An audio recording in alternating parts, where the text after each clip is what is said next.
नमस्कारम। आप सुन रहे हैं आयुर्वेदिक डाइटिशियन कोर्स का एपिसोड क्रमांक 3। ये ऑडियो सीरीज आपको खाने पीने की हर उस चीज के बारे में समझ देगी। एक आपका अनुभव, तजुर्बा, चीज को हाथ में पकड़ते ही आप चीज के बारे में खुलकर बता सकें। सिर्फ रटा रटाया नहीं, आपके अंदर से निकलेगा इस तरह का। और ऋषियों का दिया ज्ञान, उसके ही माध्यम से हम ये कोर्स कर रहे हैं।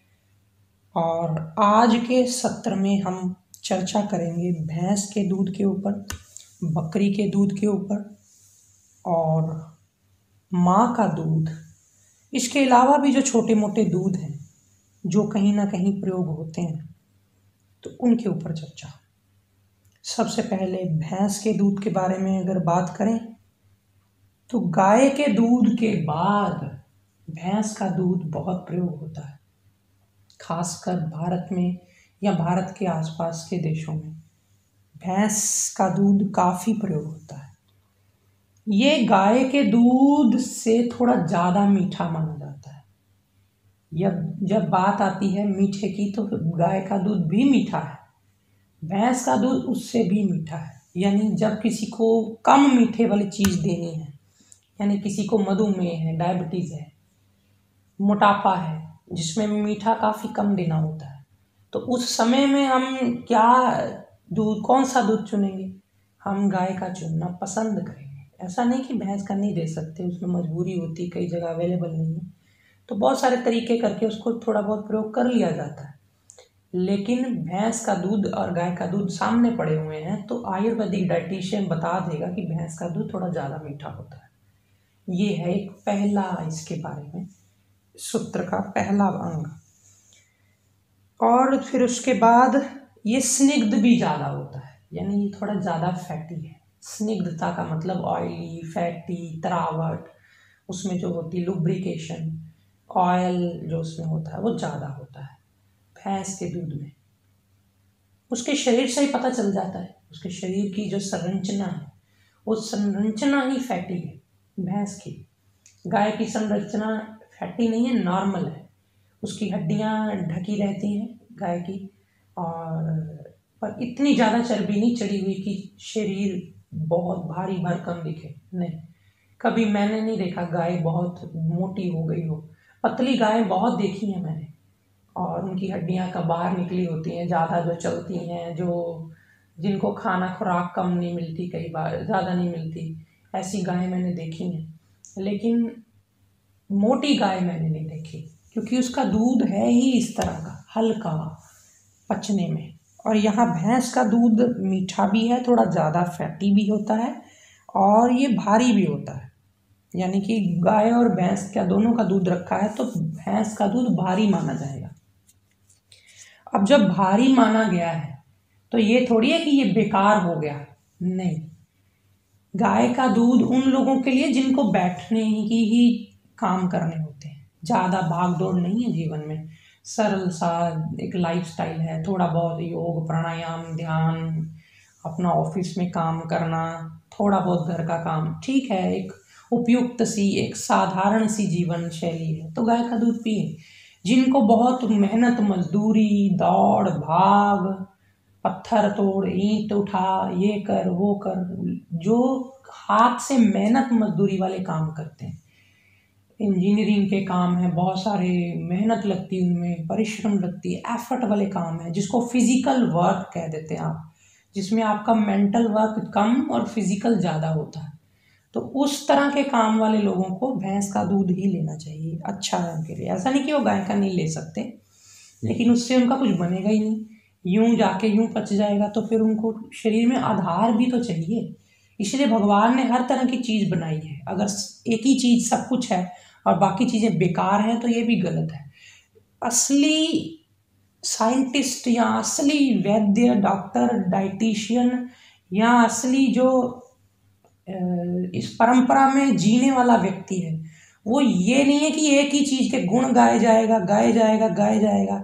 जो एक ही चीज़ के गुण गाए जाए समझ लेना कहीं ना कहीं उसके पास जो पूरी गहराई में समझ नहीं है। लुभाने के लिए आपको वो बहुत अच्छा है, लेकिन अगर बात करें गहराई में समझ की तो वो व्यक्ति अच्छी चीज को अच्छा कहेगा, लेकिन जो उसके साथ वाली और बहुत सारी चीजें हैं उसको भी वो कहीं ना कहीं उपयोग आ सकती हैं, आपको बताएगा। क्योंकि चाबी कौन से ताले में लगनी है यही एक समझ है बस। भैंस का दूध उन वर्जिश वाले लोगों को जिनका बहुत परिश्रम बहुत काम होता है उनके लिए बहुत अच्छा है। उनका पेट भी भरा रहेगा, उनको मेहनत ज़्यादा करने वालों को नींद भी अच्छी आएगी और बड़ा ताकतवर होता है। एक चीज़ मैं और बता दूं, ये भारी होने की वजह से और एक इसमें जो स्निग्धता है क्योंकि ऑयली है फैटी है उस वजह से ये वीर्य को ज़्यादा बढ़ाता है काफ़ी। तो वीर्य को बढ़ाने वाला है ये, यानी जिनको भी शरीर सूखा सा है और वीर्य का भी नाश किया है काफ़ी या हो गया है, या रात्रि प्रमेय जिसको आप कहते हैं, नाइट फॉल या इस तरह की कोई चीज़ होती है, तो उस तरह के प्रॉब्लम्स में भी भैंस का दूध अच्छा है। क्यों? ये तो भारी है और भारी अगर ना पचा पेट में ये तो फिर और नाइट फॉल कर देगा। नहीं, ये क्यों नहीं नाइट फॉल करेगा? क्योंकि ये तासीर में ठंडा होता है। जैसे गाय का दूध ठंडा है ये भी ठंडा है, लेकिन गाय के दूध से भी ठंडा है ये।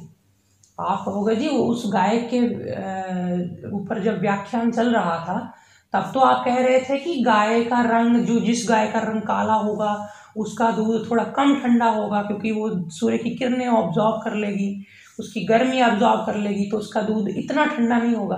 तो यहाँ भैंस भी तो काली होती है, तो ये सूर्य की किरणें ऑब्जॉर्व नहीं करेगी, तो इसका दूध गर्म नहीं होना चाहिए। देखिए इसके शरीर में फैट मेद बहुत ज़्यादा होता है।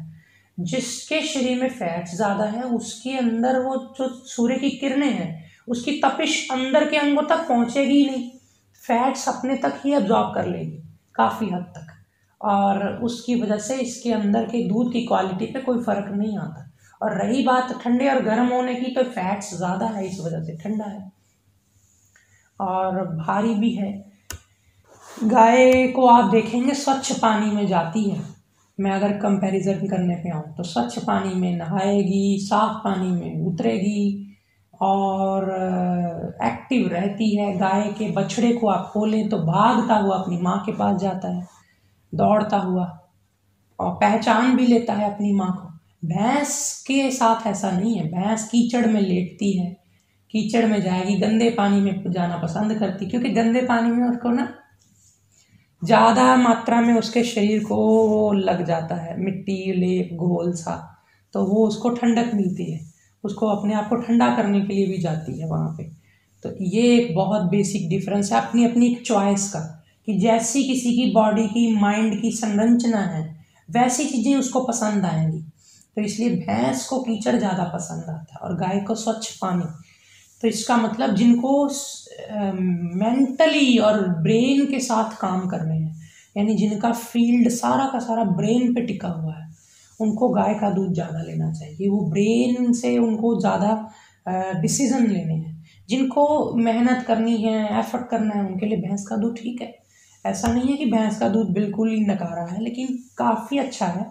लेकिन उन लोगों के लिए जिनको शारीरिक रूप से ज़्यादा काम करने होते हैं, ये वीर्य को बढ़ाने वाला है। तो इसका मतलब जिनका शरीर शोष यानी शरीर में भस्मक रोग हो जाता है कई बार, कि जैसे जो खाया भस्म, जो खाया भस्म, इसका मतलब डाइजेशन की तरफ से कमी नहीं है, उनको गाय के दूध से कुछ नहीं बनेगा, उनके लिए गाय का दूध कुछ भी नहीं है, खेल है। तो उनको भैंस का दूध पिलाना चाहिए। वो भैंस का दूध पियेंगे तो रुक जाएगी कहीं ना कहीं, आज नहीं तो कल, कल नहीं तो परसों, उनकी डाइजेशन धीरे धीरे टाइम बाय टाइम समय के साथ नीचे आनी ही है। उनका जो भस्मक रोग है, जो ओवर एक्टिव हाइपर मेटाबॉलिक उनका जो स्टमक का बॉडी का एक जो बन चुका है एक अपना एक शरीर का सिस्टम, वो सिस्टम इससे बदलना शुरू हो जाता है। और जिन लोगों की डाइजेशन ठप है ऑलमोस्ट ना के बराबर, उनको शरीर में वीर्य बढ़ाना है, बल बढ़ाना है, हैवी चीज़ खानी है, उनको ज़रूरी नहीं कि ये पच जाएगा। अगर पचाना है तो उसके साथ फिर खूब वर्जिश करनी पड़ेगी, और नहीं अगर पचता तो फिर गाय के दूध से ही शुरुआत करनी पड़ेगी। पहले एक हद तक शरीर को ले आओ, फिर उसके बाद भैंस का दूध पचेगा जब डाइजेशन अच्छी हो जाएगी।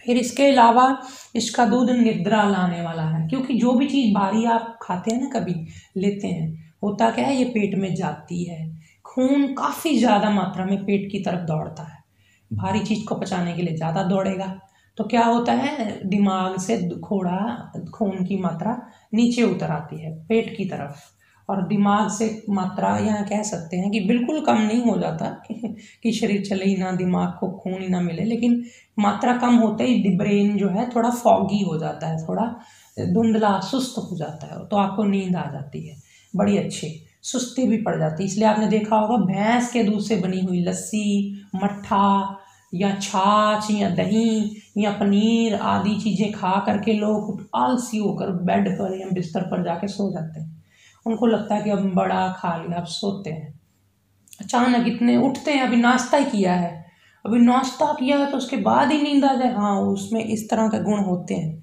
खासकर जब वो खाने के बाद वो उसको ले लेते हैं, वो तो एक तो खाने को पचाने के लिए डाइजेशन लगी हुई थी, ऊपर से जब छाछ लस्सी घटाघट पी गया तो उसने डाइजेशन काफ़ी ज़्यादा ब्लड अपनी तरफ खींचने की कोशिश करी, जाना ही पड़ेगा ब्लड को, खून को पचाने के लिए, उसको कोशिश तो करता ही है ना शरीर, तो उसमें क्या होता है, फिर नींद आनी शुरू हो जाती है। तो अच्छी चीज़ है उन लोगों के लिए जिनको नींद नहीं आती, जो बहुत ज़्यादा ब्रेन से वीक हो चुके हैं, जैसे मान के चलो कि जिनका दिमाग बहुत चलता रहता है, थॉट्स थॉट्स थॉट्स, कुछ है ही नहीं, और तो उन लोगों को क्या है कि डॉक्टर के पास भेजेंगे तो डॉक्टर ज़्यादा से ज़्यादा नींद की गोलियां देगा, आपके पास डाइटिशियन के पास अगर वो आएगा तो आपको ऐसी चीज़ें देनी पड़ेंगी जो नींद लाएं उसको।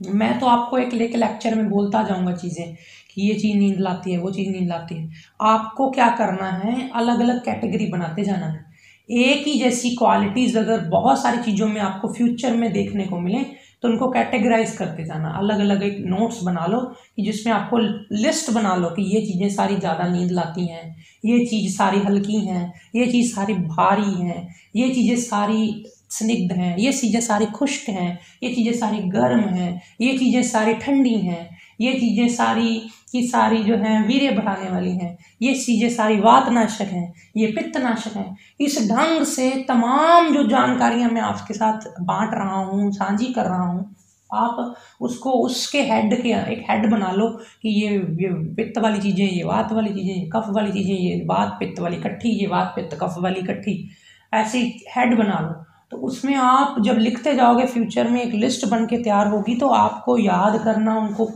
एक कैटेगराइज करना, और समय आने पर पेशेंट को उससे फिर, जैसे आपके पास एक डिक्शनरी है, आप या आपके पास एक किचन में मसाले और वो सामान पड़ा है, रॉ सामान पड़ा है, तो आप क्या करते हो, आप किचन में जाते हो, देखते हो रसोई में क्या क्या सामान पड़ा, आप कुछ ना कुछ बना के बाहर ले आते हो जो आपके पास अवेलेबल होता है। तो ठीक इसी तरह जब आपको पता होगा कि मेरे पास नींद लाने वाली 10-15 चीज़ें तो मुझे नॉलेज है ही है, मुझे वातनाशक 10-15 चीज़ें तो नॉलेज है ही है, और 10-20 चीज़ें ऐसी हैं भी जो वातनाशक बेशक नहीं है लेकिन वात को बढ़ाएंगी नहीं, इतना मुझे समझ आ चुकी है।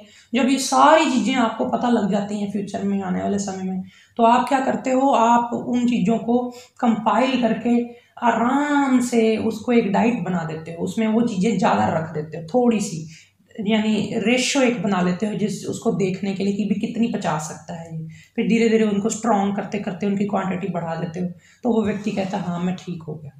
तो यही बात मैं यहाँ पर ले रहा था, इसको थोड़ा विस्तार दे गया मैं कि निद्रा लाने वाली है ये दूध भैंस की, और कफकारी भी है, यानी जो चीज़ थोड़ी सी भारी होगी और ठंडी होगी, जाहिर सी बात है कफ, यानी कि आपके अंदर कफ धातु भी बढ़ाएगी, और अगर आपको ठीक ढंग से लेना नहीं आया उस चीज़ को, या आपने गलत समय पर लिया, तो कफ दोष को भी बढ़ाएगी।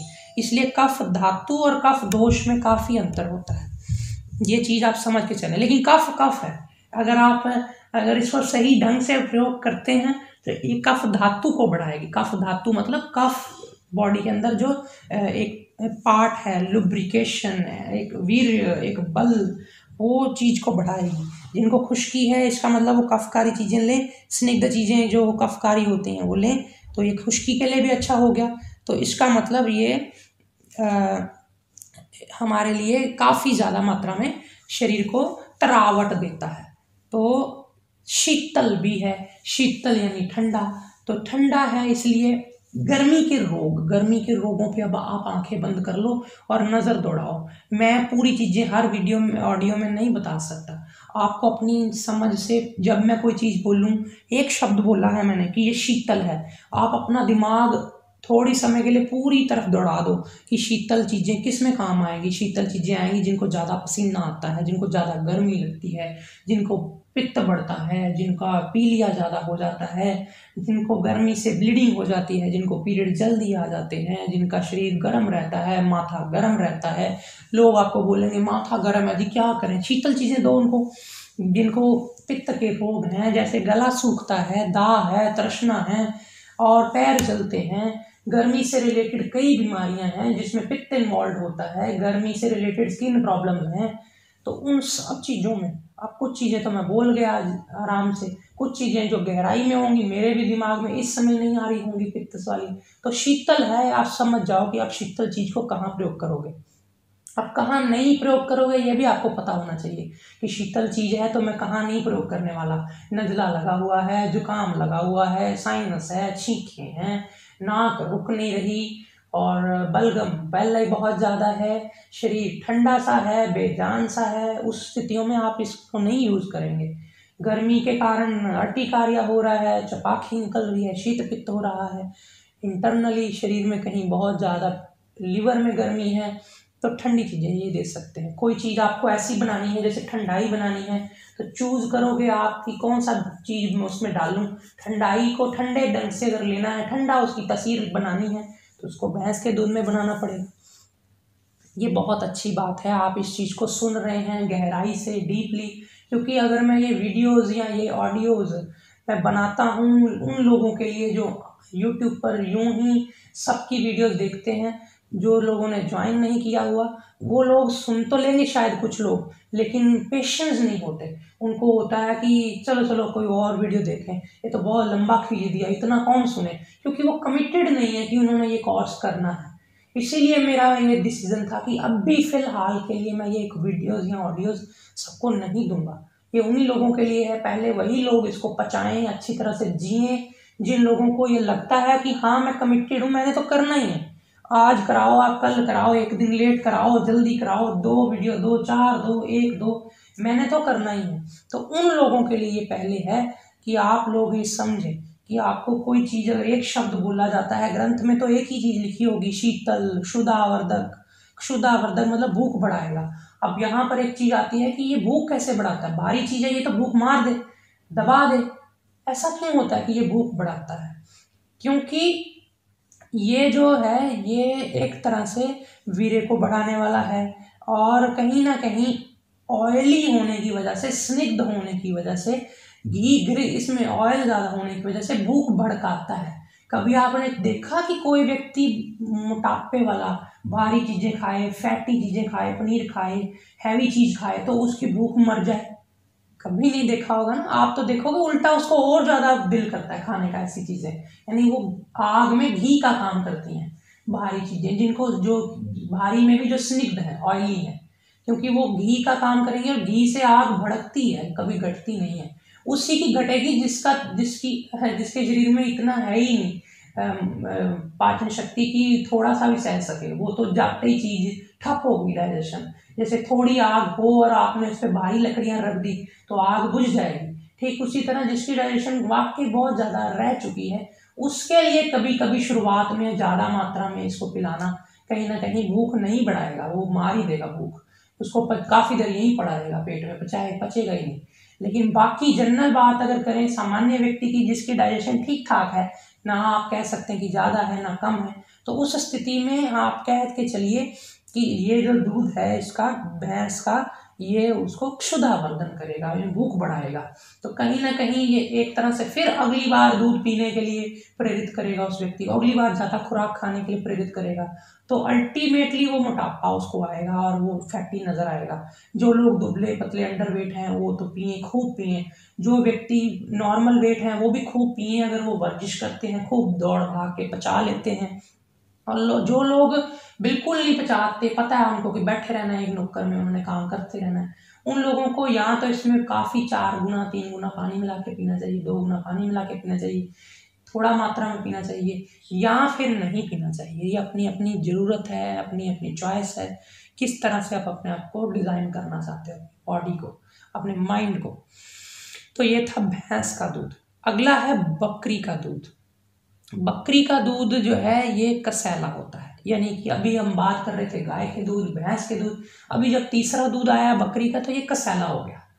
कसैला, थोड़ा सा कड़वा थोड़ा सा मीठा, मिक्स सा जिसको बोलते हैं कसैला, और ये मधुर भी है, मतलब वही बात आ गई कि थोड़ा मीठा भी है थोड़ा कड़वा भी है, तो फिर मिलजुल के एक टेस्ट बनता है कसैला।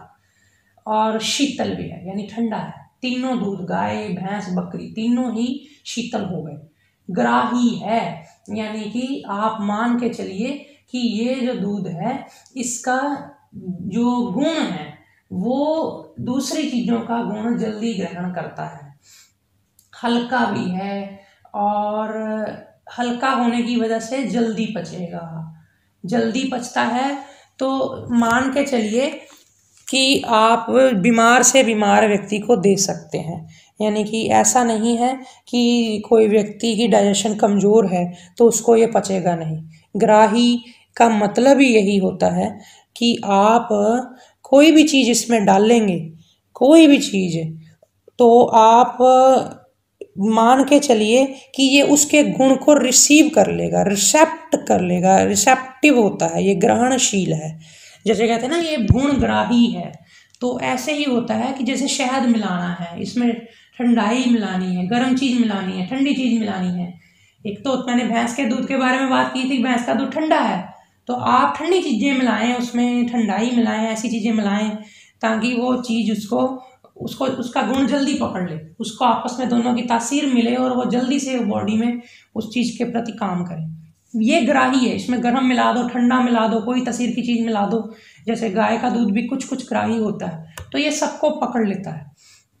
इसके अलावा ये हल्का है, और हल्की चीज़ बीमार आदमी के लिए भी ठीक होती है, यानी उसके लिए तोहफा है। बीमार आदमी ज़्यादा सोच नहीं सकता, उसको पता है मैंने काम ज़्यादा करना नहीं, मेरे को भारी चीज़ मत दो भैया, मैं तो कहाँ पचाऊँगा, तो हल्का है ये। रक्त पित्त के लिए बहुत अच्छा है, यानी इंटरनली ब्लीडिंग शुरू हो गई है शरीर में, तो उनके लिए बहुत अच्छा है। कोई ब्लीडिंग, इंटरनल ब्लीडिंग की एग्जांपल मैं लूँ तो जैसे किसी को अंदर ही अंदर ब्लीडिंग शुरू हो गई, जैसे फेफड़ों में, पेट में नहीं, पेट में तो जब ब्लीडिंग होती है तो उसको संग्रहणी बोलते हैं, उसमें हम शुरुआत में दूध नहीं देते क्योंकि उसमें फिर दूध देने से वो रोग बढ़ेगा। लेकिन इंटरनल ब्लीडिंग में जैसे फेफड़ों में ब्लीडिंग होती है टीबी के केस में, उसकी वजह से खून की उल्टी आ जाती है, ऐसे अंदर नाक से नक्सीर आ जाती है, अंदर ही हुई ना ब्लीडिंग अंदर हुई, लेकिन वो बाहर आ गई छिद्र से। अंदर ब्लीडिंग माने ब्लीडिंग का रोग माने कोई ब्रेन में हेमरेज या इस तरह की कोई चीज़, और इंटरनल ब्लीडिंग में ब्लीडिंग ना हो तो भी जैसे गर्मी के रोग, पीरियड ज़्यादा आ जाना, ब्लीडिंग उस वक्त ज़्यादा हो जाना, तो तमाम इन रोगों में ये बहुत अच्छा है बकरी का दूध, ठंडा है। आप फिर दोबारा एक एक गुण को इसके ना मैं बार बार बोलता हूँ, इसलिए नहीं कि आप बोर हो जाओ, इसीलिए कि आपको बोर होने से या बोरियत महसूस करने से बाहर आना पड़ेगा। हमने एक एक गुण को, एक एक चीज़ के गुण को 500 बार दोहराया है मन में, हम कभी बोर नहीं हुए, तो आप क्यों बोर होते हैं?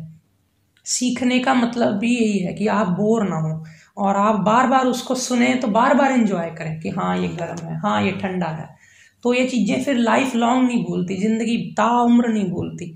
तो आप मान के चलिए कि ये अतिसार के लिए बहुत अच्छा है, यानी जिनको लूज मोशन है ये उनके लिए अच्छा है। अब आप यहाँ पे अपनी मति लगाएंगे तो लूज मोशन में पिलाना शुरू कर देंगे और उसको लूज मोशन और बढ़ जाएंगी, तो आप कहेंगे जी ग्रंथ में लिखा हुआ था अतिसार में अच्छा है, मैंने पिला दिया, मेरे को वहाँ पे पेशेंट ने बोल दिया कि आपने जो दूध पिलाया मेरे को तो और बढ़ गया, फिर मुझे डॉक्टर के पास जाना पड़ा। यहाँ पे अपनी थोड़ी बुद्धि भी लगानी पड़ती है। ऋषि ने अतिसार में कहा है कि दे सकते हैं, तो इसका मतलब ये नहीं है कि आप लूज मोशन में इसको पिलाना शुरू कर दें। लूज मोशन में तो दूध मना ही होता है, वो तो बेसिक चीज़ है, पहले ही आपको पढ़ा दी थी मैंने कि लूज मोशन में दूध नहीं होता। लेकिन ये जिसको दूध से लूज मोशन लग जाता है उसको ट्राई करा सकते हो आप कि हाँ इसको शुरू करा देते हैं कि चलो इसको, इससे एटलीस्ट लूज मोशन नहीं आएगा, कि जो दूध है ही हल्का, वो कैसे लूज मोशन लगाएगा, उसमें तो जल्दी पच जाएगा। वो ऊपर ही ऊपर आंतों में पच जाता है तो नीचे पहुंचता ही नहीं। जब नीचे पहुंचता ही नहीं है, वो नीचे पहुंचते पहुंचते फट जाता है, एब्जॉर्ब हो जाता है बॉडी में, खपत हो जाता है, तो फिर कैसे लूज मोशन करेगा। तो इसलिए ये टीबी के लिए यानी क्षय के लिए, टीबी के बहुत नाम होते हैं, क्षय, तपेदिक, राजयक्ष्मा, कॉमनली हम टीबी बोल देते हैं, तो ट्यूबरकुलोसिस अंग्रेजी में, इंग्लिश में। तो ये चीज़ बहुत अच्छी है और खांसी के लिए बहुत अच्छा है, खांसी के लिए बहुत अच्छा है। और खांसी का मतलब मैं बोल दूं यहाँ पे कफ, और कफ का मतलब हमारे आयुर्वेद में बलगम होता है। तो ये अलग अलग चीज़ें हैं। खांसी की बात चल रही है यहाँ सिर्फ फिलहाल, जो खांसी मतलब जो खांसते हैं लोग इस तरह की जो खांसी है ये उसमें ठीक है। और ज्वर का नाश करता है, यानी अगर बुखार में, वैसे तो पुराने बुखार में दूध देते हैं, नए बुखार में नहीं देते, तो फिर भी अगर दूध देने का मन कर ही जाए तो बकरी का दूध पिलाया जा सकता है। यानी कि जब आप देखते हो किसी को डेंगू हो जाता है, डेंगू की वजह से ज्वर हो जाता है, जब सेल बहुत डाउन हो जाते हैं एकदम से, तो उसमें ये ज्वर में हम देते हैं, क्योंकि ये बहुत ज़्यादा मात्रा में ताकतवर होने की वजह से ये सेल्स को बहुत जल्दी बढ़ाता है। सेल्स को जल्दी क्यों बढ़ा लेता है, हल्का है भाई, इसको तो टाइम ही नहीं लगना बॉडी को काम करने में। इस पे जो आम चीज़ को पचा के 5 दिन में रस बनाना है किसी चीज़ को, तो इसको रस में कन्वर्ट करने में बॉडी को काफ़ी कम समय लगेगा। तो इसलिए ये ज्वर सेल्स को भी बढ़ाता है, जल्दी से पच के इसमें रस बनता है, रस से फिर रक्त, रक्त मतलब ब्लड, तो ब्लड के अंदर ही सेल्स आते हैं सारे, तो फिर ये काम जल्दी, फास्ट प्रोसेस है इसकी। और बकरी छोटे शरीर वाली होती है, इसलिए चरपर ऐसी चीज़ें खाती है, जैसे कसैली, तिखी, कोई पत्ता तिखा होता है, कोई कड़वा होता है, खा जाती सब कुछ। तो इस वजह से इसके सारी तरह की चीज़ें ये इकट्ठी मिक्स करके खाती है, थोड़ा थोड़ा खाती है, मुंह मार के। इतना इसका मुंह छोटा मुंह है, डाइजेशन यानी कि पेट भी छोटा है, ट्रैक छोटी है, तो इतना भर भर के तो खा नहीं सकती, तो थोड़ा थोड़ा खाती है और थोड़ा थोड़ा हजम हो जाता है। तो साथ साथ खा लिया, साथ साथ हजम कर लिया, तो इसको कोई भारी इसके पेट में कुछ जाता नहीं, ना ही इसका दूध भारी होता है। थोड़ा थोड़ा पानी पीती है मुंह मार मार के। तो ये इसका दूध जो है ये घूमती फिरती ज़्यादा है, परिश्रम ज़्यादा करती है, इधर दौड़ लिया उधर दौड़ लिया, तो इसका दूध हल्का है। इस कारण से बकरी का दूध संपूर्ण रोगों में अच्छा है। यानी कि आप मान के चलिए कि अभी आप जो दूध ले रहे थे, 3 दूध की चर्चा हो गई, गाय, भैंस और बकरी। तो गाय और बकरी का दूध काफ़ी ज़्यादातर बीमारियों में आप प्रयोग कराएं। इसीलिए आपने देखा होगा आयुर्वेद की जब आप ग्रंथ पढ़ते हैं, बुक्स पढ़ते हैं, आप देखते हैं जो दवाई है साथ में लिखा है, हर दवाई के साथ गाय के दूध से दे दो, गाय के दूध से दे दो। बहुत कम दवाइयाँ होती हैं जो वीर्य बढ़ाने वाली हैं, जिनको नपुंसकता में देना है, जिनको मोटापा बढ़ाने के लिए देना है, अश्वगंधा जैसी या कुछ इस तरह की बल्य औषधियाँ, उसको कहा जाता है कि मेशी दुग्ध के साथ दो। मेशी दुग्ध का मतलब होता है भैंस का दूध, तो मेशी दुग्ध वहाँ लिखा होता है, अदरवाइज तो गाय और बकरी की चर्चा आती, जितने रोग हैं। तो ये बकरी का दूध हो गया। इसी तरह बकरी की तरह आती हिरणी, आप देखते हैं ना, हिरण कई जगह पे आपने देखे होंगे, ज़्यादातर जंगलों में ही होते हैं, लेकिन मैं जब जाता हूँ वृंदावन से आगे गोकुल में, रमन रेती में, वहाँ बहुत हिरण है। ऐसे ही बहुत सारे लोगों ने अपने अपने लेवल पे देखा होगा, चिड़ियाघरों में या कुछ जू के या कुछ बनाए हुए, ऐसे लोगों के द्वारा बनाए हुए विजिटर प्लेस जहाँ जंगल होते हैं, तो वहाँ हिरण होते ही हैं अक्सर। हिरणी का दूध जो है, मुझे नहीं पता, अभी तक मैं इतना ज़्यादा भी नहीं घूमा दुनिया में कि मैं आपको बता सकूं कि हिरणी का दूध कहाँ कहाँ पीते हैं। आदिवासी क्षेत्रों में या जहाँ दूसरी ऑप्शन नहीं होती होगी, या जिसने पाल ली होगी कोई हिरण वगैरह, वैसे पालना बड़ा मुश्किल है, ये बड़े एक्टिव हैं और दौड़ते हैं, लेकिन फिर भी कहीं ना कहीं ये समझ होनी बहुत ज़रूरी है, चाहे आप पिए पिलाएं ना पिलाएं दूध, कि किस तरह का रंग है उस जीव का, कैसी उसकी दूध की तासीर है, ताकि भविष्य में आपका कोई टेस्ट ही ले ले, आपका कोई पूछ ही ले, तो आप कम से कम उस चीज़ की गुण, उसके रंग, उसकी जीव की आकृति देख के बता तो सको कि इसका दूध क्या गुण करेगा। इसीलिए हमारे ऋषियों ने काफ़ी खुलकर डिस्कशन की है हर जीव के दूध पे। तो आप मान के चलिए कि ये जंगल से उत्पन्न हुई जो हिरनी आदि का दूध है वो बकरी के दूध के समान ही गुण वाला होता है, जो दौड़ती फिरती रहे, यानी कि जो बकरी बांध के न रखी हो। बकरी को भी अगर बांध लोगे तो उसका दूध इतना वो जबरदस्त गुणकारी नहीं रहेगा, उसको दौड़ती भागती रहना पड़ेगा। अगर वो खड़ी रहेगी आपके घर में, तो फिर वही बात है कि उसके दूध में भी वायु वाला गुण आएगा, वो भी गैस करेगा। उसको भी अगर हाजमा अपना उसका दुरुस्त रखना है, उसका हाजमा अगर दुरुस्त होगा, सही होगा, तो उसको चारा पचेगा, उसका जो पत्ते आदि खाती वो पचेंगे खूब से अच्छी तरह से। और अगर उसको पचेंगे तो उसका दूध पाचक बनेगा, नहीं तो उसका दूध भी ऐसा ही होगा जैसे आप कह सकते हैं कि मैंने तो कुछ और पढ़ा था, आपसे कुछ और सीखा था, यहाँ तो कुछ उल्टा ही हो गया। तो उल्टा होना स्वाभाविक है जब आप किसी के प्राकृतिक जो उसका गुण है। अब भैंस का गुण है कि वो रेस्ट करती है, उसको नहीं पसंद कि आप उसको काम दे दो कि चल भी ये कर वो कर। बकरी को आप काम दे दो यानी कि आपको चल दौड़ इधर भाग उधर भाग, तो वो बड़ी खुश रहती है। तो इसलिए इसका दूध तभी वो अच्छा गुण करेगा जब ये भागेगी दौड़ेगी। इसी तरह उन्होंने बोला कि जंगल वाली हिरनी यानी कि जो दौड़ती भागती हिरनी हो तो उसका दूध भी बकरी के दूध के समान गुण वाला होगा। यानी आप मान के चलेंगे कि यहाँ उसका भी दूध ठंडा ही होगा। बेशक उसका साइज थोड़ा सा ज़्यादा बड़ा होता है बकरी से, लेकिन गुण में मैंने कई बकरियां ऐसे देखे हैं वो हिरण जितने बड़े होते हैं, काफ़ी ज़्यादा बड़े तगड़े ऊंचे ऊंचे, लेकिन फिर गुण तो वही रहेगा ना दूध का, ठंडा और कसैला। तो कसैला और ठंडा होने की वजह से ये जो है पित्त रोगों में भी काम आ जाता है, यानी कि जो गर्मी से होने वाले रोग हैं, और कफ रोगों में भी काम आ जाता है। आप बोलोगे अरे अरे अरे ये तो ठंडा है, कफ नहीं बढ़ाएगा ये? कफ यानी पानी शरीर में जो तरावट और वो ये सब चीज़ें नहीं बढ़ाएगा, कफ नहीं बढ़ाएगा, बिल्कुल नहीं बढ़ाएगा, ठीक रखता है क्योंकि हल्का है पचने में, इसमें इतनी वो नहीं है स्निग्धता की कफ को बढ़ा दे। और ठीक है कसैला है, ना ज़्यादा बहुत ज़्यादा ना मीठा है ना बहुत ज़्यादा कड़वा है, तो इस वजह से कफ के रोग में जब होते हैं, जैसे कफ टीबी में दो चीज़ें मिक्स होती हैं, टीबी में ब्लीडिंग भी शुरू हो जाती है, वो पित्त है, और टीबी में कफ भी होता है पहले जो उससे बलगम निकलती है अंदर गले से फेफड़ों से। तो दोनों चीज़ें जब फंस जाएं एक साथ इकट्ठी आकर के, तो ये बकरी का दूध बड़ा अच्छा है। बस शर्त ये है जब ज़्यादा दिखे कि कफ ज़्यादा है शरीर में, पित्त कम है, तब इसको थोड़ा इस तरह की चीज़ें मिला कर दे देते हैं, जैसे लहसुन हल्दी या खजूर आदि, पिंड खजूर मुनक्का आदि। और जब लगे कि नहीं पित्त ज़्यादा है तो उस स्थिति में फिर क्या मिला के दे देते हैं, उस स्थिति में फिर इसको मिश्री मिला के दे देते हैं या इलायची मिला के, इस तरह की चीज़ें मिला के दे देते हैं। तो ये हो गया आपका बकरी का दूध। अब हिरनी का दूध भी मैंने बता दिया कि लगभग सेम है, एक जैसा है। भेड़ का दूध, भेड़ जो होती है इसका दूध आप बोलोगे ये कौन सा दूध ले लिया, हमें तो कभी यूज़ नहीं किया, प्रयोग नहीं किया। मेरे पास बहुत विदेशों से भी लोग आते हैं और मेरा सैकड़ों हज़ारों लोगों से ऐसा मिलना होता ही है अक्सर।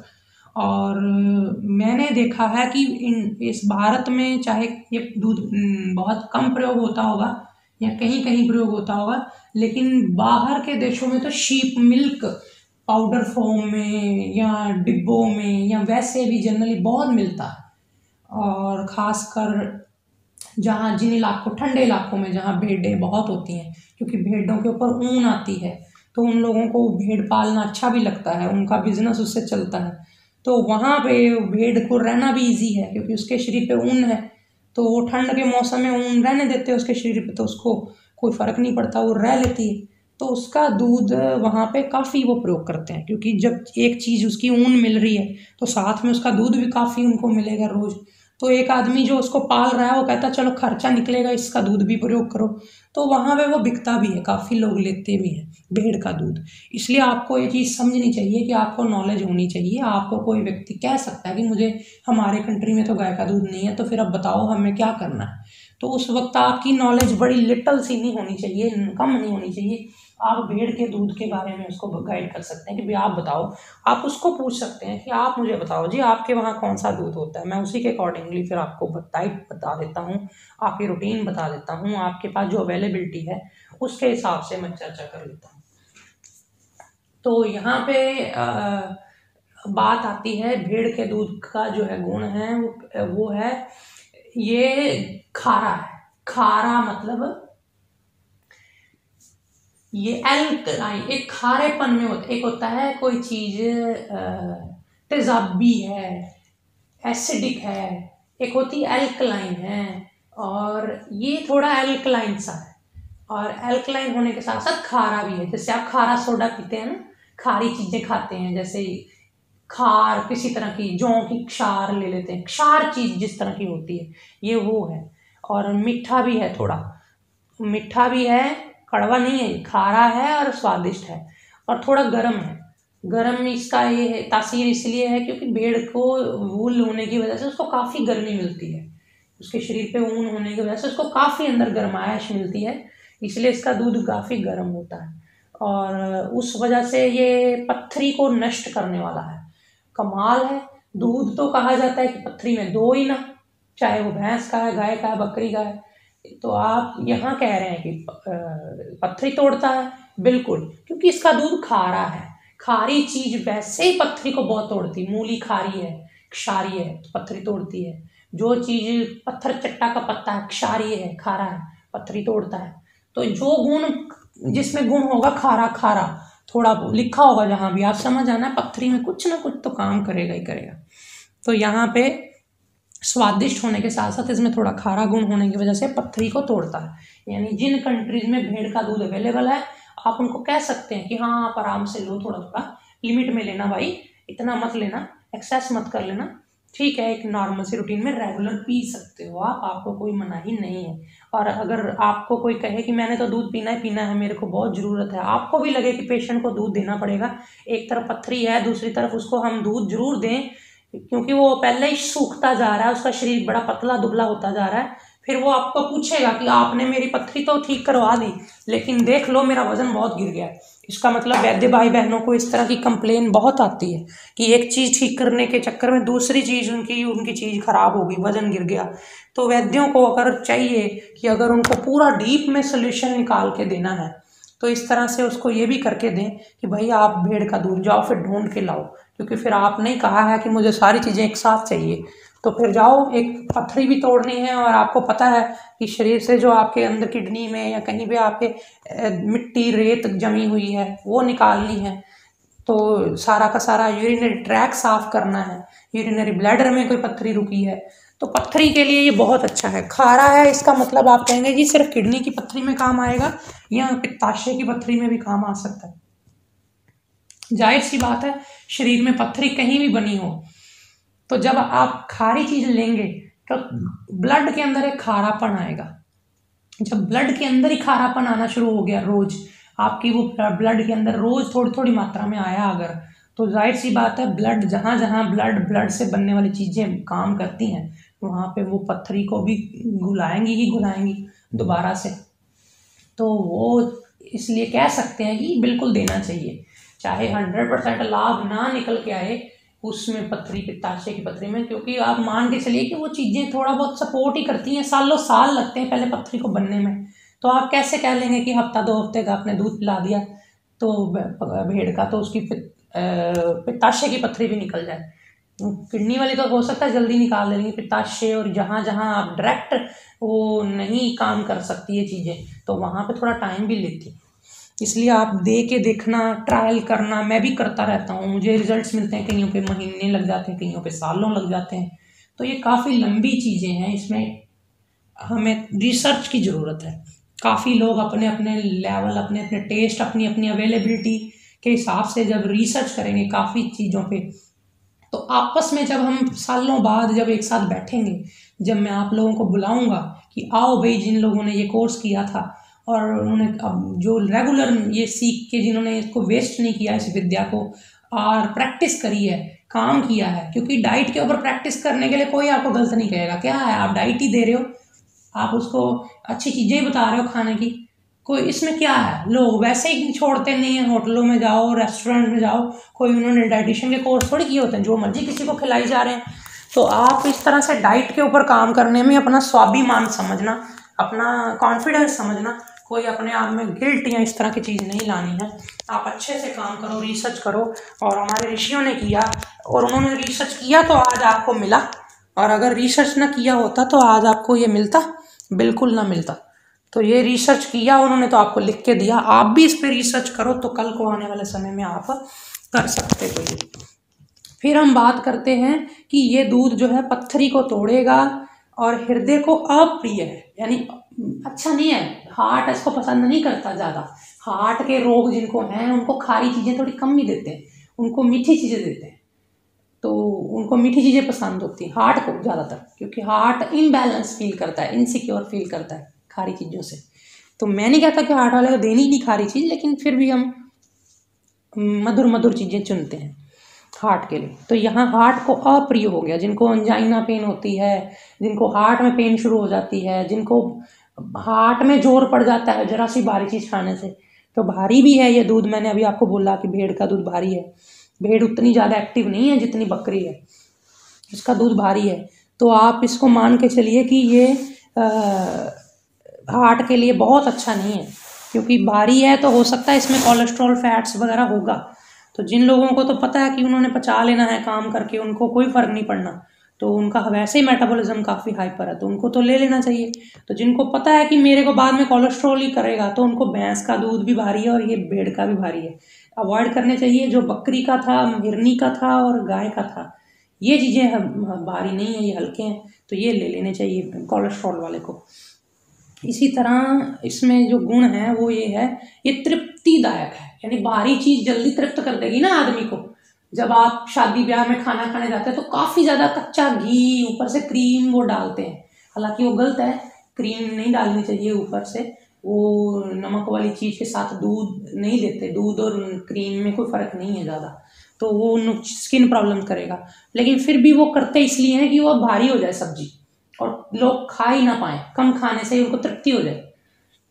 हल्की चीज़ होगी आप ज़्यादा मांगोगे, जैसे चावल और चावल से बनाया भात होगा, अगर खट्टा मीठा छाछ डाल के चावल बनाते हैं, मैं जब कभी भी मुझे खाने को मिले, मैं बातों बातों में काफ़ी ज़्यादा खा जाता हूँ, क्योंकि हल्का है, हमें हल्की चीज़ वैसे बड़ी पसंद है, तो हम खा जाते हैं। तो वो ज़्यादा खाई जाती है, भेलपूरी या कोई आप हल्की फुल्की कोई चीज़ आपको देगा, आप बातों बातों में ज़्यादा खा जाओगे। लेकिन जो भारी चीज़ होगी, आप दुबला पतला आदमी है जिनकी डाइजेशन इतनी बहुत ज़्यादा नहीं है, जिनको कम खाने की आदत है, वो ज़्यादा नहीं खा पाएगा। तो ये तृप्ति कारक है, जिनको तृप्ति नहीं होती जल्दी कोई चीज़ से, तो उनको लगेगा ये क्या मुझे दे दिया, मेरे से नहीं ये होता, मेरा तो पेट ही नहीं भरता, तो उनके लिए भेड़ का दूध अच्छा है, भैंस का भी दूध तृप्तिदायक है। ये वृश्य है, माने जो चीज़ स्निग्ध होगी, भारी होगी, तो वृश्य तो होगी ही होगी। वृश्य का मतलब ही यही, वीर्य बढ़ाने वाला। और मैं इस पे पहले भी कई बार जिक्र कर चुका हूँ, यानी आपको 2-3 लेसन में, कि आपको पता है कि वीर्य बढ़ाने वाले वृक्ष को क्या कहा जाता है, कहाँ प्रयोग किया जाता है, तो दोबारा नहीं होगा। ये वीर्य को बढ़ाएगा, कफ को बढ़ाएगा, कफ को बढ़ाएगा मतलब शरीर की डील डोल को थोड़ा इम्प्रूव करेगा, सुधारेगा। और बल पित्त कारक भी है, यानी कि गर्म है ना, तो गर्म होने की वजह से पित्त कारक भी है, थोड़ा गर्म होने की वजह से शरीर में बिलिरुबिन को, बाइल को स्ट्रॉन्ग करेगा। तो यानी जिनको शरीर में पित्त है ही नहीं, शरीर में पित्त है ना होने का तरीका होता है कि जैसे हाथ पैर ठंडे हैं, शरीर में जान नहीं है, खाना पचता नहीं है और लीवर कम ही काम करता है जिनका, तो उनको बहुत अच्छा है, उनके लिए पित्त कारक है। हमेशा ये चीज़ ना उल्ट नहीं देखनी होती कि पित्त कारक है, ओहो पित्त में नहीं देना, पित्त कारक है तो जिनका पित्त कम है उनको देना है। ये भी एक गुण होता है एक वैद्य का, डाइटिशियन का, कि वो दोहरा सोचता है, वो एक तरफा नहीं सोचता कि वो सिर्फ ये सोचे कि मैं किसको ना दूं ये चीज़। वो ये देखता है कि अगर ये उस चीज़ उसके लिए जहर है तो ये कौन से व्यक्ति के लिए अमृत बना सकता हूँ मैं, तो इसको पहले मैं जानूँ। तो ये आप पित्त कारक है, तो जिनका पित्त है ही नहीं शरीर में, पित्त ना होने की निशानी है। जैसे कई बार क्या होता है कि रात को बुखार चढ़ता है लोगों को, खास आपको वो बताएंगे मुझे रात को चढ़ता है, इसका मतलब रात को ठंड बढ़ती है, तो शरीर में जो अपनी गर्मी है, अपना एक टेम्परेचर है, वो हाई हो जाता है रात को, अंदर से पित्त थोड़ा स्ट्रांग हो जाता है रात को, गर्मी, पित्त, लीवर की गर्मी, जिससे कि वो बॉडी जो है नॉर्मल टेम्परेचर पे आ सके और उसको कोई फर्क ना पड़े। लेकिन जिनका पित्त लो होगा, नहीं होगा शरीर में, उनको रात को शरीर ठंडा पड़ेगा। तो फिर ठंडा पड़ेगा तो शरीर तपेगा, वो बाहर से बुखार चढ़ने की कोशिश करेगा। शरीर तो चाहता ही है ना किसी, अगर अंदर से पित्त नहीं गर्म कर रहा शरीर को, तो बाहर से फिर तपा के करूं, किसी तरीके तो करूं, नहीं तो बीमार हो जाएगा शरीर। तो उस स्थिति में पित्त कम होता है शरीर का। या और भी कई साइन मिलते हैं जिसमें रात होते ही, शाम होते ही ठंड लगनी शुरू हो जाती है। तो आपको लगता है कि कुछ ऐसा दें जिससे कि इसका पित्त बढ़े, शरीर में इसके गर्माइश आए, तो फिर आप उसको देते हो भेड़ का दूध। शीप बोलते हैं भेड़ को, जो ऊन देती है। और वात से उत्पन्न हुई खांसी के लिए अच्छा है। वात से उत्पन्न मतलब खुश्क खांसी, समझ जाओ आप यहाँ पे। खुश्क खांसी में बहुत अच्छा है, क्योंकि स्निग्ध है, ऑयली है, तो खुश्कपने को कम करेगा। और जो चीज़ स्निग्ध होगी वो वैसे वायु को कम करती है, क्योंकि वायु मतलब खुश्की से होने वाली प्रॉब्लम, और स्निग्धता मतलब उसको कम करने से उसको कम करेगा। तो गर्म भी है, और जो चीज़ गर्म होती है वो वैसे ही वायु के लिए बड़ी अच्छी होती है। दोनों गुण इसमें इकट्ठे आ गए, तो फिर इसका मतलब हो गया कि ये वायु के लिए बहुत ही अच्छा हो गया। जिनको पेट गैस आदि रहती उनको पिलाने में कोई हर्ज नहीं। और ये वात रोग में हितकारी होता है, मतलब कि जो वायु से होने वाले रोग हैं, जैसे शरीर में दर्दें हो गई, गठिया हो गया, जोड़ों के दर्द, घुटनों के दर्द, तमाम वो रोग जो वायु से होते हैं। और वायु से होने वाले आप रोगों की अगर मैं जिक्र करूं तो कभी एक वीडियो बना दूंगा, उसमें या एक लिस्ट बना दूंगा कि आपको सारे रोगों की लिस्ट मिल जाए। तो आप कुछ उसमें से, फिर आपका भी तजुर्बा जब होना शुरू हो जाएगा, आप खुद ही अंदाज़ा लगा लोगे ये किससे आया है रोग। तो यहाँ पे ये वात रोगों में दिया जा सकता है। फिर बात करते हैं घोड़ी के दूध के गुण के बारे में। घोड़ी मुझे नहीं पता कि कौन इसको पीता होगा, मैंने कभी लोगों से कम ही सुना है इसके बारे में, क्योंकि मेरी नॉलेज में इतना नहीं है अभी कि कोई घोड़ी का दूध पी रहा हो। लेकिन फिर भी बताया है यहाँ पर, तो इसका आदर करना चाहिए, क्योंकि एक घोड़ी के गुण का अगर आपने पता कर लिया तो आप बहुत नहीं, लगभग काफ़ी जो जीव हैं, मवेशी हैं, जो पालतू जानवर हैं या नहीं भी पालतू, सबका दूध आपको समझ में आ जाएगा। जो मैमल्स होते हैं उनका दूध क्या गुण करेगा ये समझ आ जाएगा सारा आपको, एक घोड़ी का दूध अगर समझ में आ गया तो।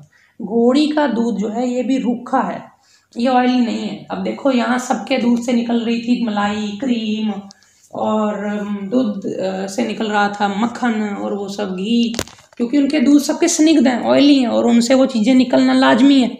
अब इसका दूध खुश्क है, रूखा है। दूध भी खुश्क होता है, बिल्कुल खुश्क होता है। यहाँ घोड़ी का दूध खुश्क हो गया, तो इसका मतलब इसके दूध से ना मलाई आएगी, ना क्रीम निकलेगी, ना दही जमेगी, ना ही इसमें घी आना है। ये अलग ही तरह का है, और ये गर्म है, और ये बलदायक है।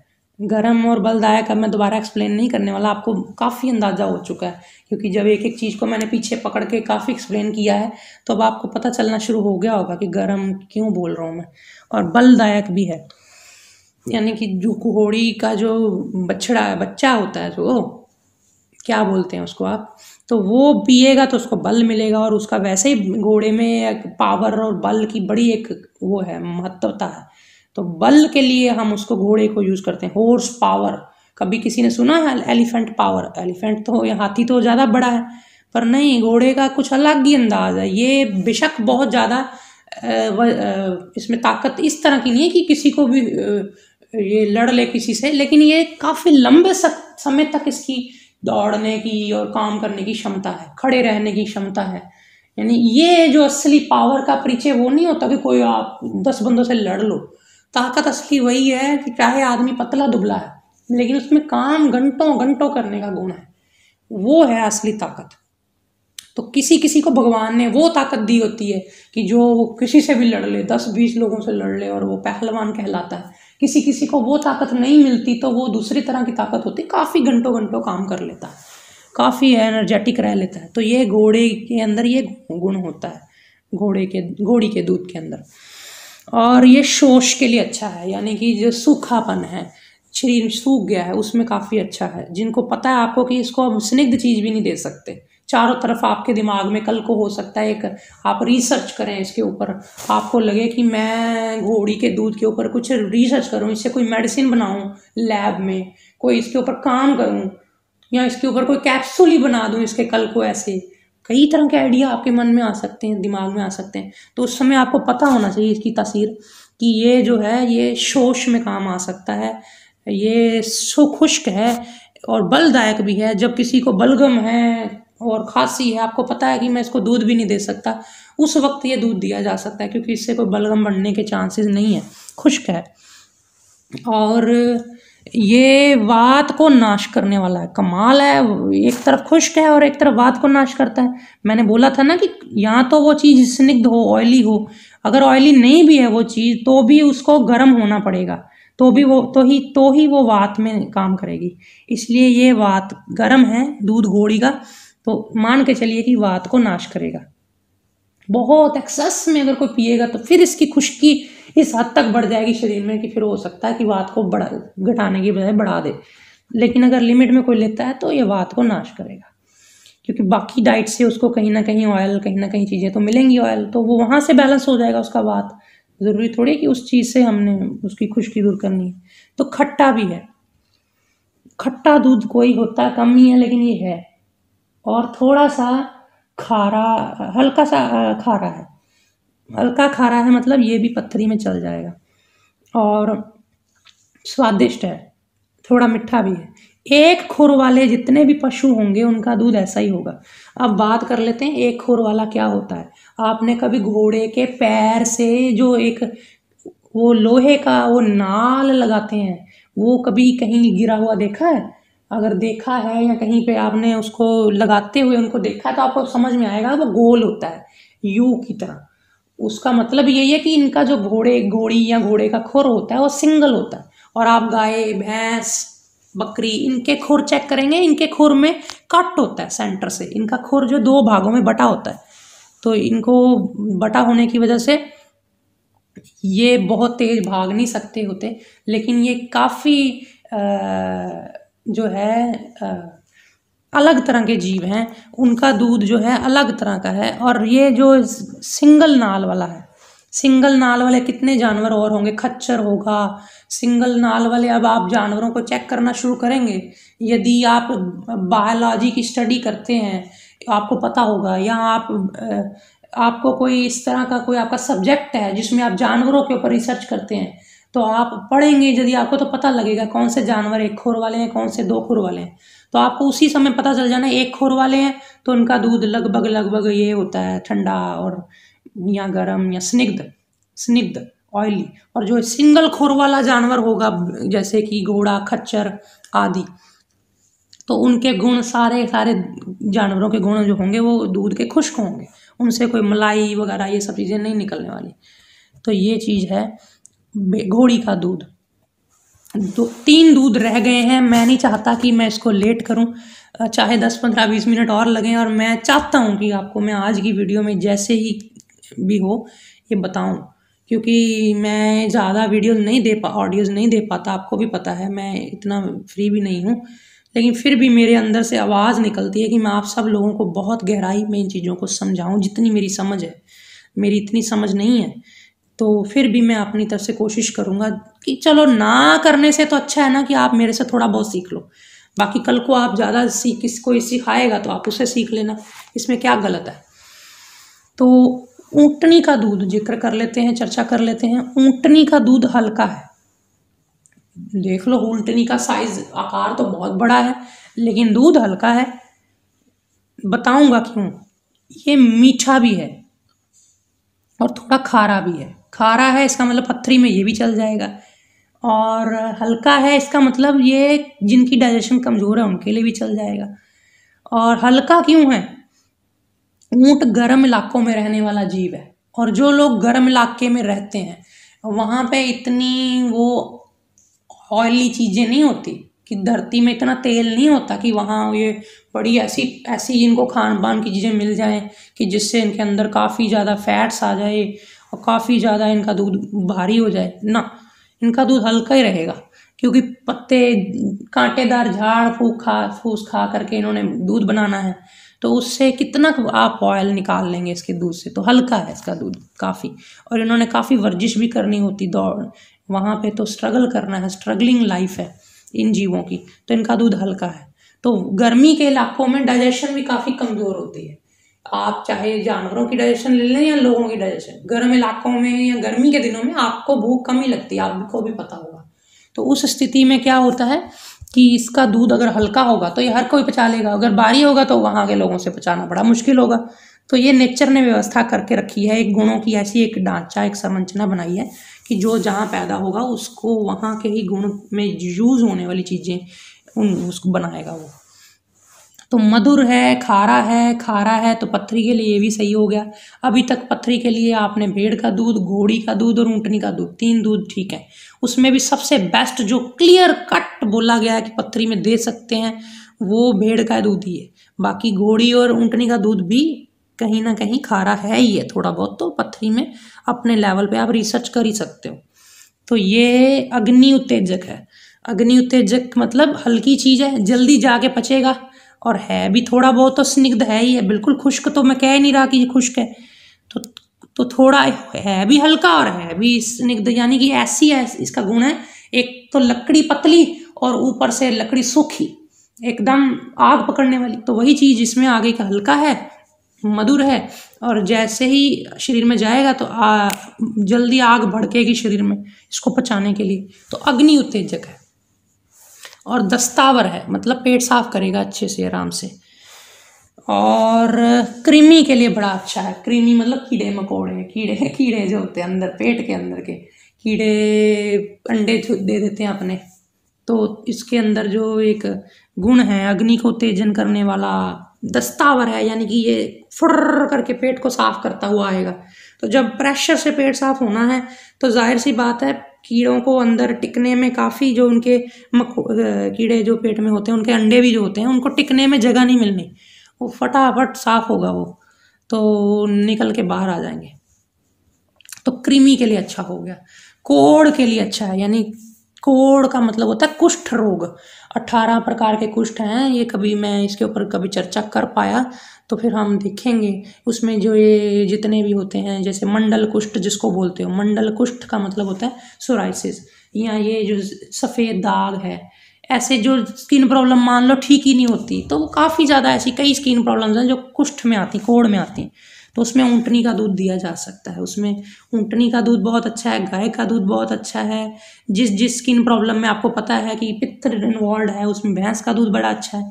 मतलब आपने अब ये नहीं देखना कि मैं कौन सा दूध दूँ, कौन सी चीज़ दूँ, आपने तासीर नोट करनी है, देखनी है, और उसकी तासीर बॉडी की क्या कह रही, क्या इशारे कर रही है, उसको आपस में मिलाना है। जहाँ जिस सांचे में जो चाबी या जो चीज़ फिट होती बैठती हुई नज़र आए आपने उसको लगा देनी है। तो ये था कोढ़ के लिए अच्छा। कफ के लिए भी अच्छा है, क्योंकि थोड़ा बहुत खारा है। तो जो थोड़ा बहुत खारा है, बेशक ठंडा है तो कोई दिक्कत नहीं, लेकिन अग्नि उत्तेजक तो है ना कम से कम।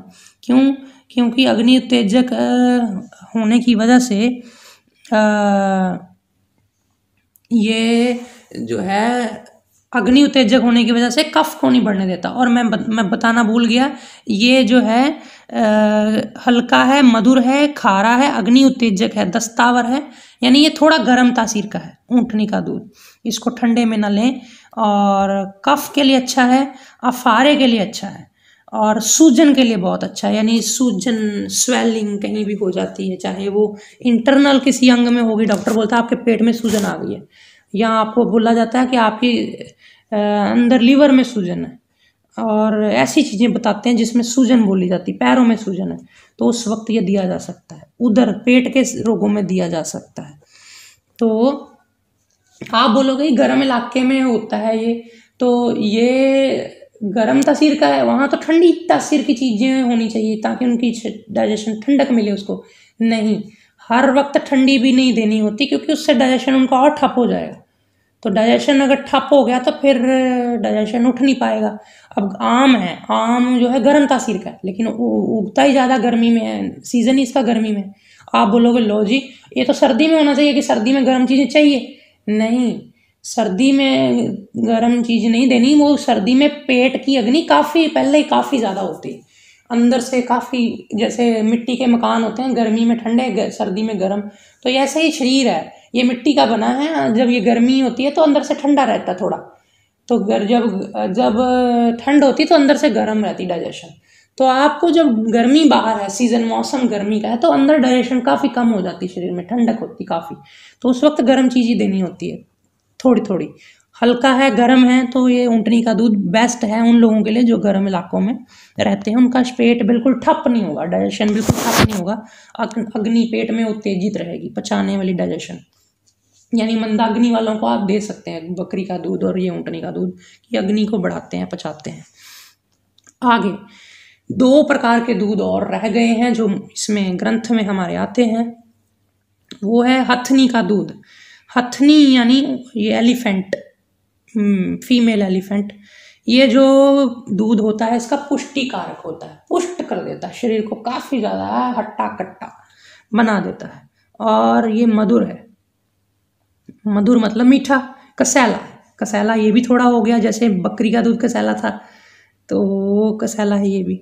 भारी है ये मतलब भैंस का दूध भी भारी था ना, क्योंकि भैंस खुद भी भारी भरकम है, हथनी का दूध भी भारी है, और जैसे भैंस का दूध ठंडा था ऐसे इसका दूध भी ठंडा है, और वृष्य है यानी थोड़ा वीर्य बढ़ाता है ये हथनी का दूध, बढ़ाएगा ही बढ़ाएगा, क्योंकि उसके शरीर में काफ़ी ज़्यादा ताकत रहती है, और इंसान अगर हथनी के दूध पे आ गया तो कहाँ चला निकल उसकी पहुँचेगा वो। तो काफ़ी ज़्यादा इसका दूध बल कारक है, बल बढ़ाने वाला, शीतल है, और ठंडा है मतलब शीतल, स्निग्ध भी है, ऑयली है, काफ़ी फैटी है, नेत्रों के लिए अच्छा है, मतलब आँखों के लिए काफ़ी अच्छा है, ठंडा होगा और ऊपर से ऑयली होगा तो आँखों के लिए तो चीज़ वो अच्छी होगी ही होगी। आँखों को चाहिए होता है कफ, लुब्रिकेशन, हर वक्त नमी, हर वक्त ऑयल, तो आँखों के लिए वो चीज़ें बहुत अच्छी होती हैं जो ठंडी हों, और जो कम से कम जो ऑयली हों, और गर्म भी अच्छी होती हैं आँखों के लिए, कुछ जैसे बादाम रोगन है, बादाम रोगन तो गर्म है लेकिन आँखों के लिए अच्छा है, क्योंकि इसमें वो कम से कम ऑयल तो है ना, स्निग्धता तो है ना, तो वो चीज़ें स्निग्धता वाली, ऑयल वाली आँखों के लिए बहुत अच्छी होती हैं, और दृढ़ता को करने वाला होता है, यानी दृढ़ता, काफ़ी मजबूती लाता है शरीर में। जो लोग पहलवानी में काफ़ी आगे बढ़ चुके हैं, अब उनका नीचे की डाइट से गुजारा नहीं है, उनकी डाइट काफ़ी ऊपर चलेगी, तो उनको भैंस का दूध, हथनी का दूध ये चल सकता है। और मुझे नहीं पता कि हथनी का दूध कहाँ प्रयोग होता है, लेकिन आदिवासी लोग या जिनके पास पालतू, जिन्होंने पाला होगा, पक्की बात है वो ज़रूर पी लेते होंगे थोड़ा बहुत, क्योंकि उनको नहीं कोई ऑकवर्ड लगता। आम आदमी को सोच के थोड़ा जी मिचकता है या कुछ ऐसा होता है कि मैं नहीं पी सकता, लेकिन जिन लोगों के पास हाथी या हथनी रखी हुई है, उन्होंने पाली हुई है उनका, तो उन्होंने पी जाना है, उनको नहीं मुझे लगता कि फ़र्क पड़ता होगा। तो ये इनका दूध दवाइयों में भी प्रयोग किया जा सकता है, आयुर्वेद में बड़ी जगह पे इसका वर्णन आता है, तो आपको अगर एटलीस्ट तासीर पता होगी चीज़ की, कुछ इसकी क्वालिटीज़ याद रह जाएंगी कि भाई ये अत्यंत बलकारक था, ये काफ़ी ऊपर की, जो जिनका बॉडी का फिगर और वो बनाने के लिए, या उनको काफ़ी ज़्यादा वर्कआउट जिनका बहुत ऊपर जा चुका है दंड बैठकों में या कहीं और फिजिकल में, जिम में, वो नीचे की बात अब नहीं करते, तो उनके लिए काफ़ी अच्छा है। तो ये एक हो गया। इसमें अगला जो अंतिम सबसे बढ़िया दूध जो माना जाता है, जो ह्यूमंस के लिए, मनुष्य के लिए वरदान है, अमृत है, गाय के दूध के ही बराबर है, या गाय के दूध से भी मैं बढ़कर ही कहूँगा उसको, तो ये एक जैसा कह लो, अपनी अपनी एक श्रद्धा है, वो है माँ का दूध। तो माँ का दूध जो है, ये यहाँ पर तो लिखा है स्त्री का दूध, मैं स्त्री शब्द नहीं यूज़ करूँगा, मैं माँ का दूध यूज़ करूँगा, शब्द प्रयोग करूँगा, क्योंकि आप लोगों की भावना शुद्ध रहेगी उससे। तो स्त्री का दूध तो फिर आप पत्नी आदि ये सब आप उसमें गिनेंगे, तो मैं किसी की भी नज़र में खोट नहीं लाना चाहता। आप प्योरिटी से सोचो इसको कि जो माँ का दूध है ये हल्का है, यानी बच्चा अभी पैदा हुआ है, उसने कोई इतनी ज़्यादा वर्जिश नहीं करनी, कुछ नहीं करना, बस दूध पीना सो जाना है, दूध पीना सो जाना है, तो उसको हल्का चीज़ ही चलेगी, तो ये दूध हल्का है। तो इसका दूध, माँ का दूध जो है शीतल भी है, ठंडा है। बच्चे की सांसें बहुत तेज़ चलती हैं, बहुत तेज़, आप देखना, नोट करना, तो उसका शरीर काफ़ी गर्म हो जाता अपने आप में, उसकी गर्मी को बैलेंस करने के लिए माँ दूध पिलाती है, उसका दूध शीतल है तो वो कंपनसेट हो जाता है, बैलेंस हो जाता है। और ये अग्निवर्धक है, अग्निवर्धक मतलब हल्का था, मैंने आपको बोला था जैसे ऊँटनी का दूध हल्का है तो पेट की अग्नि तो बढ़ाएगा ही बढ़ाएगा। जैसे छाछ हल्की होती है तो जल्दी से पच जाती है, अग्नि भी बढ़ाती है। ऐसे ही जो है अग्निवर्धक है ये। और वात, पित्त और नेत्रों के लिए बहुत अच्छा है। नेत्रों के मतलब आँखों के लिए अच्छा है। आँखों में डाला भी जाता है। महिलाओं को बोला जाता है कि कभी उनको, जिनको अपना दूध बनता है, उनकी आँखों में कभी दर्द हो डिलीवरी के बाद, तो उनको बोलते हैं अपना ही दूध आँखों में डाल लो थोड़ा थोड़ा। गर्मी, बच्चे की आँख में कुछ लाली आ जाए, बच्चे की आँख में कुछ उंगली मार ले तो उसकी आँखें लाल हो जाएं, तो आँख में दर्द हो, बार बार आँख में हाथ मारे तो इसका मतलब आँख में उसको दर्द है, तो माँ अपने बच्चे की आँख में भी थोड़ा दूध डाल सकती है। बड़ा सेफ है। कोई घबरा मत जाना कि क्या हो जाएगा, बच्चे को कोई नुकसान ही ना हो जाए, ऐसा नहीं होता। दूध दोहते थे हम भी बचपन में गौशाला में सेवा करते थे, तो दूध दोहते दोहते आँख में जानबूझ के डालते थे एक दूसरे के, गाय के स्तनों की धार पकड़ के, तो सीधी धार मारते थे एक दूसरे के मुंह में, मारने की कोशिश करते थे, कई बार आँख में पड़ जाती थी। तो ये अच्छा है। बाकी लोग गाय का दूध भी आँखों में डाल सकते हैं। गाय के दूध से पंचकर्म में या इस तरह में अक्षी तर्पण वगैरह होता है, पंचकर्म में बड़ा यूज होता है। और माँ का दूध या स्त्री का दूध भी यूज होता है। पित्त के लिए बड़ा अच्छा है, वात के लिए बड़ा अच्छा है, क्योंकि स्निग्ध तो है ही, ऑयली तो है ही, तो वात के लिए तो अच्छा होगा ही होगा, और पित्त के लिए अच्छा भी होगा, यानी गर्मी आदि के लिए अच्छा होगा। बच्चों को पैदा होते पीलिया ना हो, गर्मी ना हो, क्योंकि उन्होंने 9 माह गर्भ में गुजारे हैं, तो जाहिर सी बात है गर्मी होना बच्चे को लाजमी है, कभी ना हो ही सकती है, तो उसको पित्त बढ़ ही सकता है। होता तो बच्चे का गुण ज़्यादा कफ है, बच्चे में कफ प्रकृति ज़्यादा होती है, कफ तीव्र होता है, होना भी चाहिए तभी वो बढ़ेगा। लेकिन कहीं ना कहीं उसने गर्भ में गुजारा है, गर्भ में काफ़ी गर्मी होती है, तो उसने बहुत टाइम वहाँ बिताया है, तो पित्त बढ़ सकता है। इसलिए बच्चों को पित्त ना बढ़े उसके लिए माँ का दूध पित्त नाशक है और अभिघात नाशक है। किसी प्रकार का कोई इंटरनल हार्म, इंजरी नहीं होने देता, अगर है तो उसको रिकवर कर लेता है। और नस्य देने में बड़ा अच्छा है, यानी गाय का दूध, माँ का दूध बच्चे को नाक से भी पिलाया जा सकता है। बच्चा नाक से खून निकालता है अगर, तो उसको थोड़ा नाक में बूंदें इसकी टपकाई जा सकती हैं माँ के दूध की, और बहुत उत्तम माना जाता है। यानी ये सभी दोनों दूध में इंसान के लिए तो ये सबसे ऊपर है। ये था आज का सत्र जिसमें मैंने सभी प्रकार के जो मुख्य मुख्य दूध हैं इनका जिक्र किया, चर्चा करी। कभी एक बार जब दूध का पूरा चैप्टर हो जाएगा तो कोशिश करेंगे कि एक बार जो आलमंड मिल्क है, बादाम का दूध है, कोकोनट मिल्क है, जो नारियल का दूध है, नारियल से निकाल देते हैं, इस तरह से जो अलग अलग प्रकार के कुछ और दूध हैं जो प्लांट बेस्ड है, पौधों से निकलते हैं, उनके ऊपर चर्चा करेंगे। हालांकि वो हमारे इस ग्रंथ में नहीं है जिक्र उनका, लेकिन उस चीज को पकड़ेंगे, उस चीज के गुण को हम जब चर्चा करेंगे, जैसे मान लो नारियल का जिक्र आएगा तो फिर नारियल के दूध का जिक्र साथ में करेंगे। ऐसे ही जब आपको जिक्र, अब बादाम का जिक्र आएगा तो फिर बादाम का दूध का जिक्र करेंगे, तो वो सारा समझ आ जाएगा आपको, उस वक्त बड़ा समझाना भी इजी होगा। फिलहाल के लिए दूध इतने ही हैं। इसमें अब आगे के जो कार्यक्रम में मैं आपको सिखाऊंगा कि दूध कैसे पीना है, गर्म करके, ठंडा, कौन से दूध के क्या गुण हैं, दूध से बनने वाली खीर, दूध से बनने वाला खोया, दूध से बना दी अगर दही, छाछ, घी, बड़ा कुछ है, मलाई, तो इन सब पे चर्चा अभी होनी है। जब एक बार ये सारी चर्चा हो जाएगी तो आपको बहुत बहुत समझ बढ़ जाएगी दूध के प्रति, और पूरी सिंसेरिटी के साथ सुना करो, समझा करो। जब आप कोई और काम कर रहे हो, कुछ लिख पढ़ रहे हो, कुछ अपना कंप्यूटर पे काम कर रहे हो, कोई ऑफिस वर्क कर रहे हो, तो ये चीज़ें ना सुना करो, क्योंकि आपका ध्यान ही नहीं जाएगा उस पर, आधा ध्यान उस पर, आधा ध्यान उस पर, चीज़ मिस कर जाओगे, बहुत सारी चीज़ें मिस कर जाओगे। बड़े ही वैसे आप कह दोगे, दावा कर दोगे कि नहीं मैंने तो सारा मुझे याद है, लेकिन माइंड जो है ना उसमें जब तक पूरा उतरेगा नहीं गहरा, आप अपनी खोज नहीं कर सकते। मेरी चीज़ को बस सुना हुआ रहेगा आपके पास, उतना ही रहेगा जितना आपने मेरे से सुना है, अपना दिमाग दौड़ना उस फील्ड में नहीं शुरू होगा। वो तभी शुरू होगा जब कमरा बंद करके आराम से या किसी पेड़ के नीचे बैठ के शांति से प्राणायाम करके या सुबह या शाम सहज होके सारे काम निपटा के या सारे कामों को छोड़ के आप जब इसको सुनोगे ध्यान से और उस पर लिखोगे, अपना एक नोट्स बनाओगे, अपनी कलम चलाओगे, तो आपको ये चीज़ें आपके लाइफ में आनी शुरू होंगी, आपकी समझ में आनी शुरू होंगी। फिर आप उसी नज़रिए से चीज़ों को देखोगे,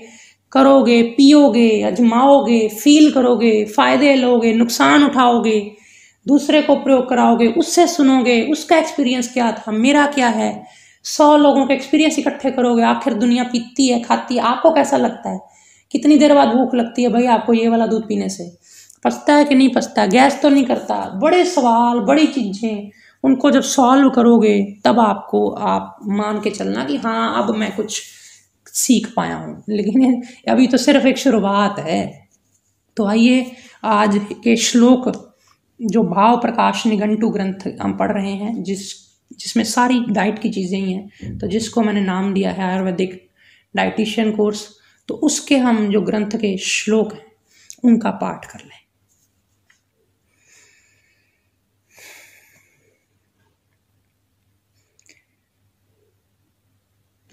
माहिषं मधुरं गव्यात् स्निग्धं शुक्रकरं गुरु निद्राकरं विश्यन्धि क्षुधाधिक्यहरं हिमं छागं कषायं मधुरं शीतं ग्राही तथा लघु रक्तपित्तातिसारघनं क्षयकास्वजरापहम् अजानामल्पकायत्वात् कटुतिक्तनिषेवणात् स्तोकान्भुपाना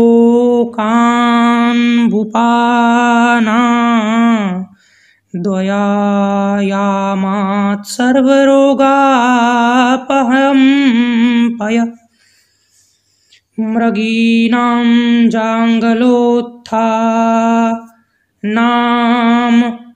जाक्षीरगुणं पयः आविकं लवणं स्वादु स्निग्धोष्णं चाश्मरी प्रणुत् आहृदं तर्पणं वृष्यं शुक्रपित्तकफप्रदं गुरुकासानिलोदभूते केवले चानिले वरं रुक्षोष्णं बड़वाक्षीरं बल्यं शोषानिलापहम् अम्लं पटु लघु स्वादु सर्वमेकशफं तथा उष्ट्रीदुग्धं लघु स्वादु लवणं दीपनं तथा कृमिकुष्ठकफानाः शोथोदरहरं सरं बृहन्नं हस्तिनी दुग्धं मधुरं तुवरं गुरुं वृष्यं बल्यं हिमं स्निग्धं चक्षुष्यं स्थिरताकरं नार्याया लघुपयः शीतं दीपनं वातपित्तजित चक्षुः शूलाभिघातघनं नस्याश्च्योतनयोर्वरम्। आज इतना ही। नमस्कारम।